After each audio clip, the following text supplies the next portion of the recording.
Hi, Roby. Want to ride? Dude! The film opens at the luxurious Weston family estate, where Alex Weston and his wife, Marina Weston, share a hurried breakfast as they prepare for a busy day.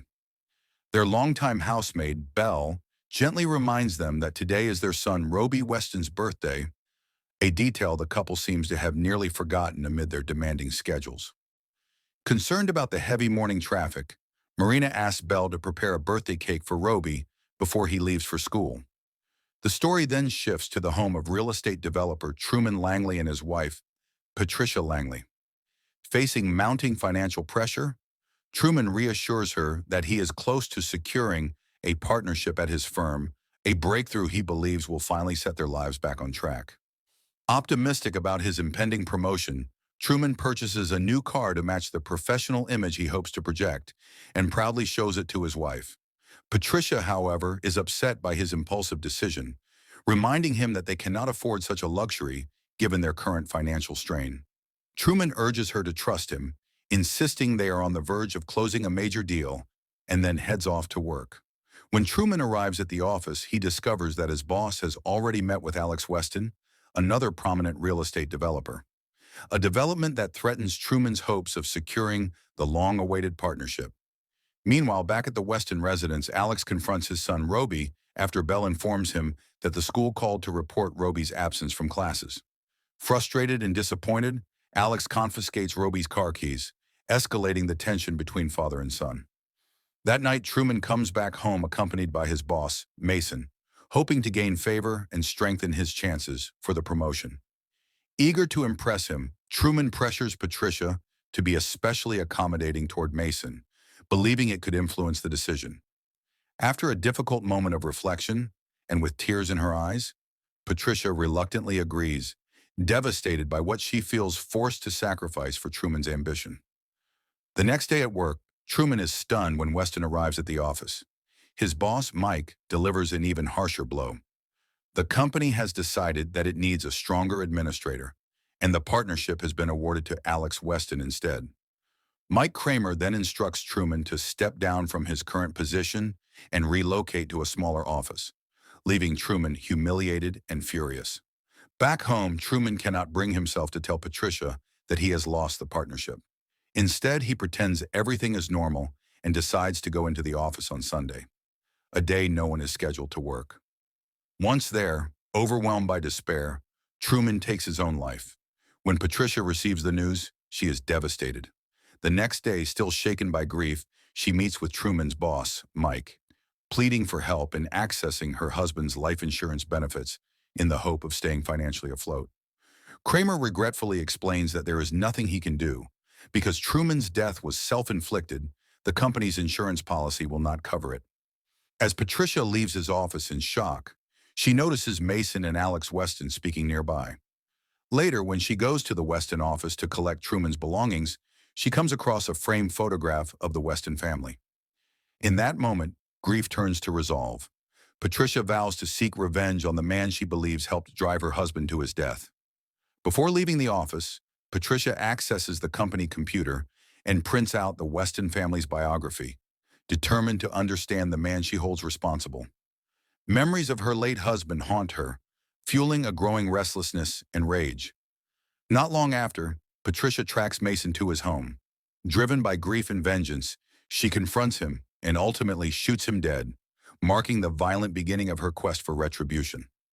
Patricia visits a local academic institute disguised as a parent seeking admission for her daughter. While there, she manages to steal several administrative files.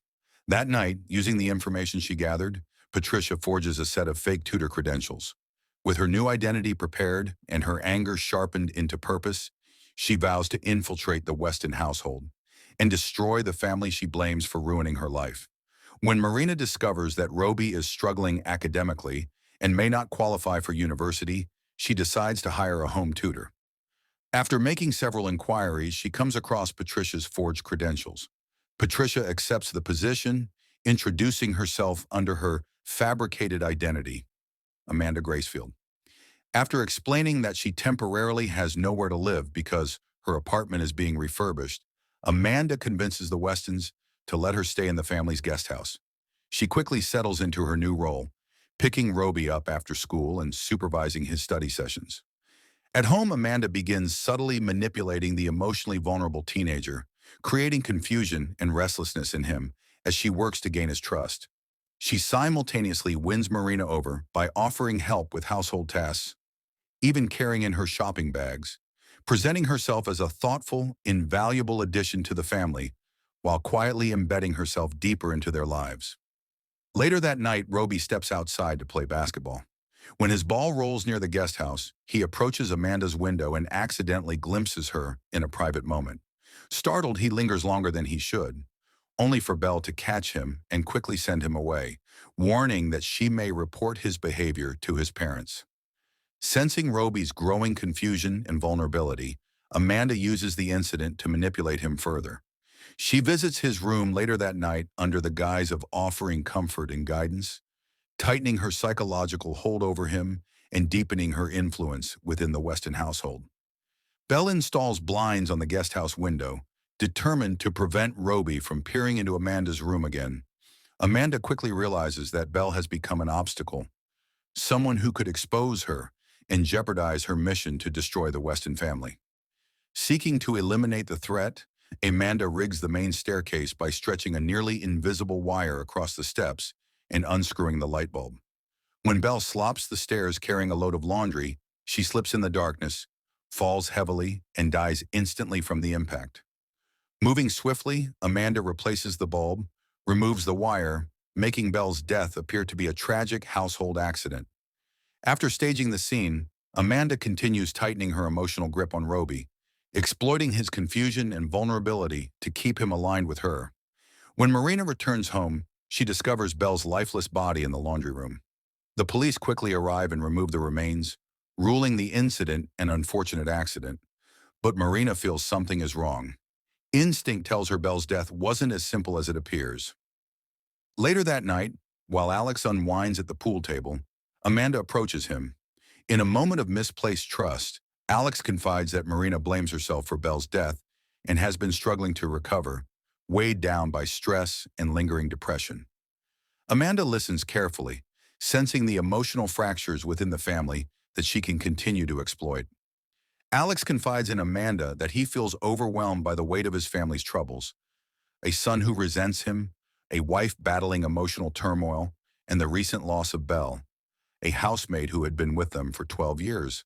Sensing his vulnerability, Amanda seizes the moment. She subtly steers the conversation into something more intimate, presenting herself as a source of comfort and understanding. As Alex lets his guard down, the two share a moment of closeness, unaware that Roby is quietly watching from the shadows, shocked by what he sees.